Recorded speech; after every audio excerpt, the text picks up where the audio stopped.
Assalamualaikum warahmatullahi wabarakatuh. Saya Irma Fitriana dari program studi Ekonomi Islam dengan NIM C1F0181012 ingin mempresentasikan hasil makalah saya yang berjudul Akuntansi Syariah, Hubungan Syariah Islam dengan Akuntansi dan Perkembangan Transaksi Syariah.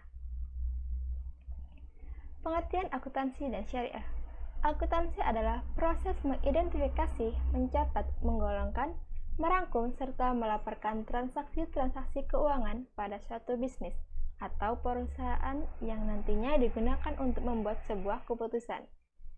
Sedangkan syariah adalah ketentuan hukum Islam yang mengatur semua aktivitas umat manusia yang berisi perintah dan larangan, baik yang menyangkut hubungan manusia dengan Tuhan atau hubungan manusia dengan manusia dan lingkungan. Jadi, pengertian dari akuntansi syariah adalah suatu bidang akuntansi yang dijalankan berdasarkan hukum Islam atau ketentuan syariah yang bertujuan untuk pemenuhan kewajiban secara vertikal maupun horizontal. Hubungan syariah Islam dengan akuntansi. Akuntansi syariah merupakan bidang akuntansi yang mengedepankan dua aspek, yaitu sistem akuntabilitas dan sistem pelaporan, yang keduanya sesuai dengan ketentuan hukum Islam. Karena cakupan laporan tersebut langsung bertanggung jawab kepada Allah Subhanahu wa Ta'ala dan tidak dapat diwakilkan. Dari pernyataan di atas, maka antara syariah dan akuntansi memiliki hubungan yang erat, di mana setiap perbuatan kita akan dimintai pertanggungjawabannya di kemudian hari. Jadi akuntansi ini lebih cocok untuk dibilang sebagai akuntansi amalia atau akuntansi yang nantinya akan berhubungan langsung dengan pertanggungjawaban kita di akhirat. Apabila kita melakukannya sesuai dengan ajaran syariah, maka kita bisa mendapatkan atau mencapai kesejahteraan di dunia maupun di akhirat, atau bisa disebut dengan falah.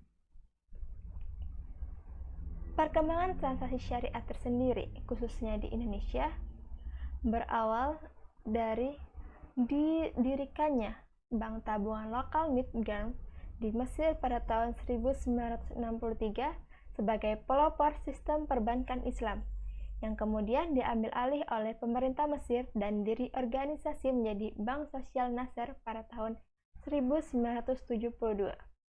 Sedangkan di Indonesia, Bank Syariah pertama didirikan pada tahun 1991 yang bernama Bank Muamalat. Namun perkembangannya tidak cukup memuaskan karena belum adanya regulasi yang mengatur tentang transaksi syariah maupun perbankan syariah.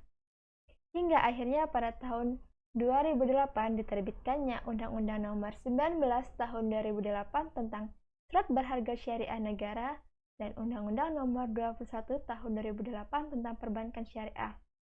Regulasi ini dapat memperkuat perkembangan transaksi syariah khususnya di Indonesia. Hingga pada akhirnya, pada tahun 2020 akhir, terjadi penggabungan antara BRI Syariah, Bank Syariah Mandiri, dan BNI Syariah yang bermerger dengan nama Bank Syariah Indonesia atau BSI di bawah naungan negara dengan total aset lebih dari 200 triliun rupiah. Hal ini dapat menjadi tonggak terciptanya kemajuan transaksi syariah khususnya di Indonesia, sehingga Indonesia bisa dijadikan sebagai kiblat transaksi syariah di dunia. Dan kita berharap kedepannya Indonesia dapat menjadi negara yang menerapkan transaksi syariah secara penuh dan dapat mendirikan lembaga keuangan baik bank maupun non-bank dengan berdasarkan prinsip syariah tanpa campur tangan konvensional. Terima kasih. Wassalamualaikum warahmatullahi wabarakatuh.